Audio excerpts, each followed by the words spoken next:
tababar ku saabsanaa guud ahaan tabarta laga dhaliyo cadceedda iyo dabaysha gaar ahaan solarka awoodda korontada laga dhaliyo qoraxda iyo isticmaalkooda lagu baranayay ayaa waxaa lagu qabtay magaalada Gaalkacyo. tababarkan oo la siinayay shaqaalaha shirkadaha korontada ee gobolka Mudug, shirkadaha isgaarsiinta, shirkadaha iibiya qalabka korontada ee cadceedda ku shaqeeya iyo guud ahaan xirfadleyda korontada. tababarkan oo ay fulinayso shirkadda Roscom Energy ayaa waxaa ka soo qayb galay furitaankiisii isku duwaha wasaaradda ganacsiga ee gobolka Mudug iyo madaxa suuqgeynta shirkadda Somtel Gaalkacyo iyo mas'uuliyiin kale. waxaana ka mid ah shirkadaha ka faa'iideystay tababarkaani shirkadda Golis, Somtel, Nabco, Ilays, Fadhisamo, National iyo Burtech. salaan kadib mashruucan sida u jeedaan waa daaqadii ama mataqaanaa energy korontada oo laga samaynayo solar cadceed ama mataqaanaa hawo dabaysha. inta badan waxaan naqanay dalkeena iyo marxaladii aan soo maray in korontada laga sameeyo motor oo laga dhaliyo motor lagu shubo gas dabadeetana diinabadaas uu wareejiyo ka bacdina ay isu bedesho daaqo. dunidu maanta way ka gudubtaa arrinta in badan oo kamid ah waxa la isticmaalaa oo laga dhaliyaa korontada biyo iyo hawada iyo cadceedda. waa sida ugu yar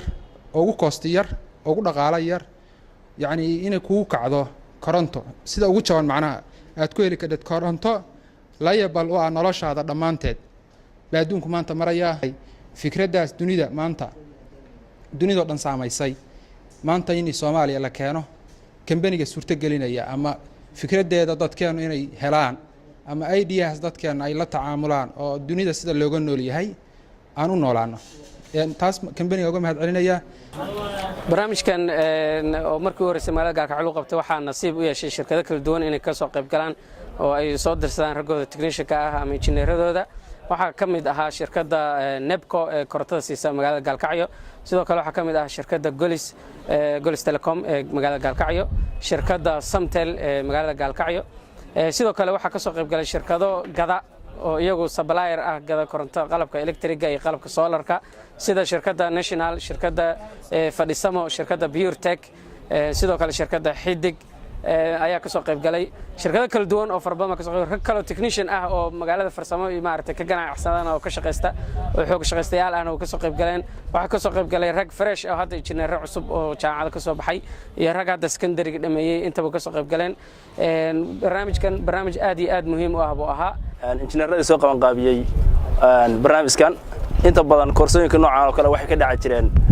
gobolka Nugaal. waa markii ugu horeysay oo koorska noocan oo kale aanu ka helno.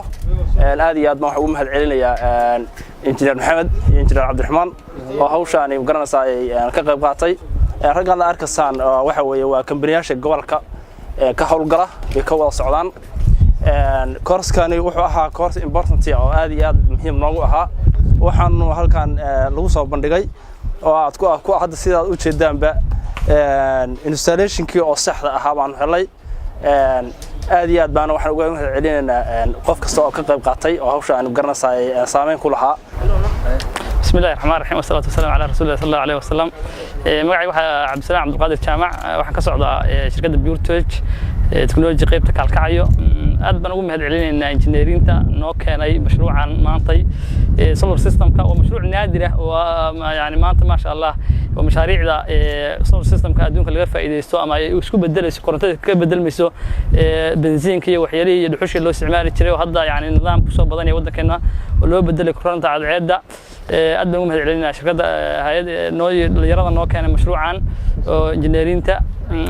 marka aad baan uga faa'iideysanay anagoo ah dhalinyaro isku jira aqoon-yahano iyo dhalinyaro shirkadda Nabco ka socda kuwa Burtech ka socda kuwa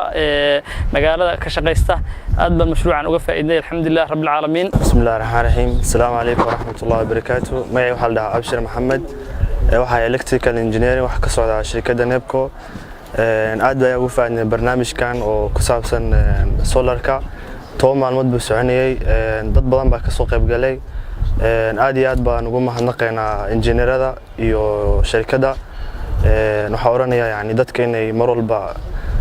badsadaan barnaamijyadan oo kale waayo dadka aad bay ugu baahan yihiin. marka labaad waxaan salaamayaa waan mahad celinayaa shirkadda ama company-ga Roscom Energy oo naga taageeray barnaamijkan inaan baranno run ahaantii barnaamijkani waa barnaamij aada loogu baahnaa hadday noqoto shirkadaha gada hadday noqoto farsamo yaqaanada hadday noqoto shirkadaha kale waa barnaamij aada loogu baahnaa isla markaasna meesha ka maqnaa barnaamijkan waxyaalaha muhiimka ku ahaa waxaa ka mid a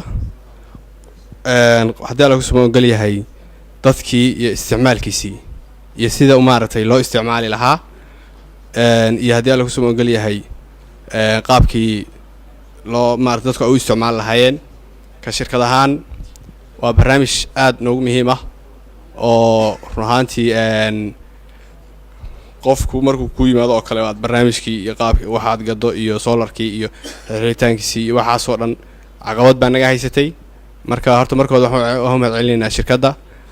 Roscom Energy oo naga taageertay barnaamijkaas mar labaadna waxaan u mahad celinaynaa World Bank iyo shahayadaha kale ee fududeeyay barnaamijkan anoo magacaygu yahay maxamed cabdirmaan xasan oo ka socda degmada Xarfo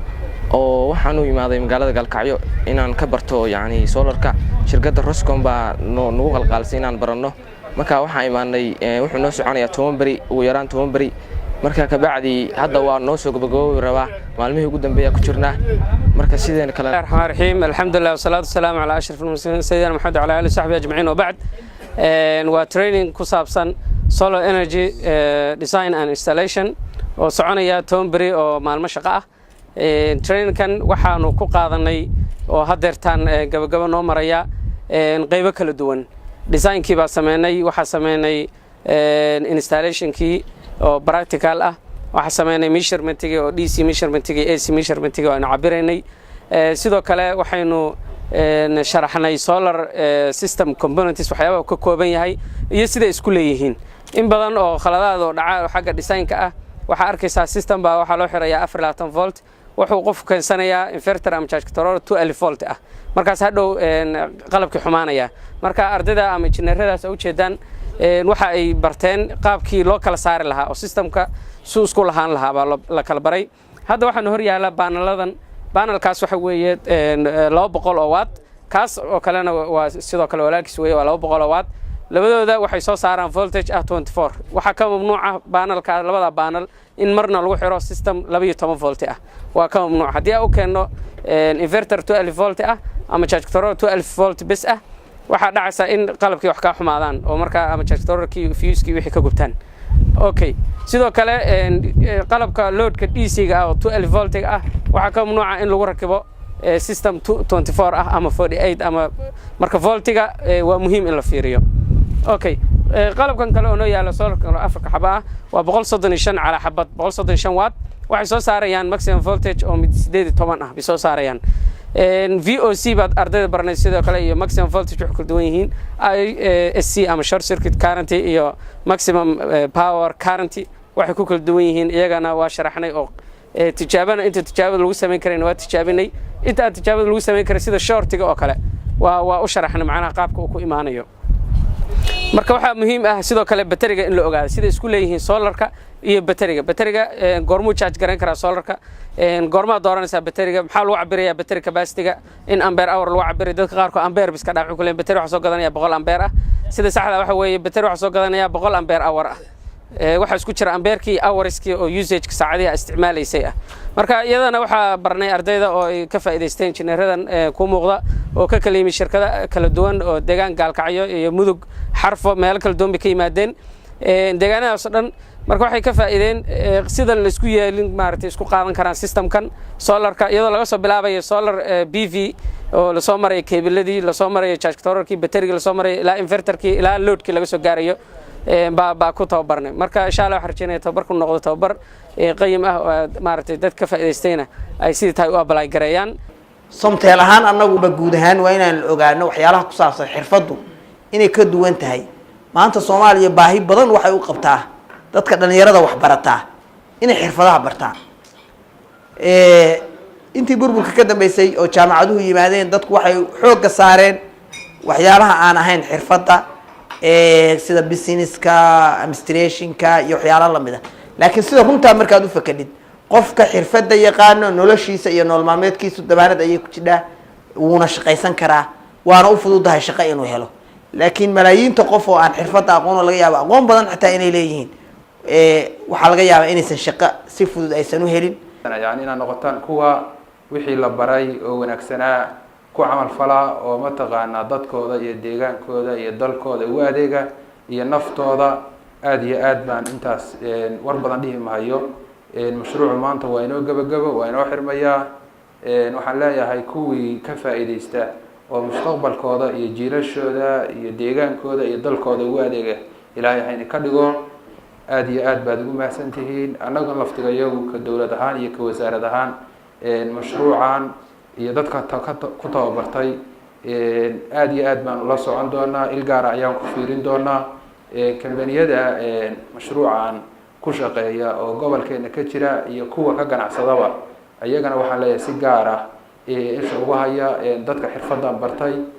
uga faa'iideeya aqoonta iyo waxbarashadii ay barteen uga faa'iideeya si ay u noqoto hididiile iyo amaal ugu noqoto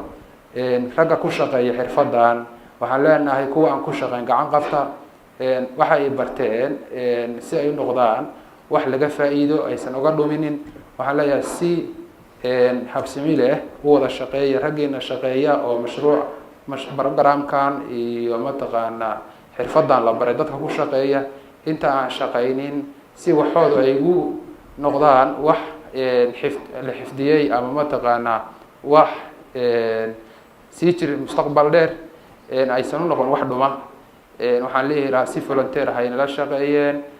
kambaniyada ka shaqeeya iyo kuwa ka ganacsada baan mar labaad iyo mar saddexaad ba ku dhiirigelinayaa waxaan leeyahay ragga mihnada bartay gacantiina maanta waxbaa la baray intaad tahriibi lahaydeen ama aad ka fakari lahaydeen in lacag biil laynii soo diro ama mataqaanaa xirfadda maanta layna baray si siyaadsada kiini ay maanta saamax u tahay inuu ku shaqeeyana ha ku shaqeeyo kiini aysan maanta u bilayn inuu ku shaqayninna ha weeleeyo oo si fiican mataqaanaa niyadiisa iyo qalbadiisa ha ugu jirto xirfadda ayaa ugu muhiimsan waxa la barto gacanta waxaa laga barta ayaa ugu muhiimsan laguna hodmaa gacantaada waxay taqaana kaa dhumi mahayso maskaxdaada waxay yaqaanaan waxaan aada iyo aad idinku celcelinayaa idinkuna bogaadinayaa waxaa layni baray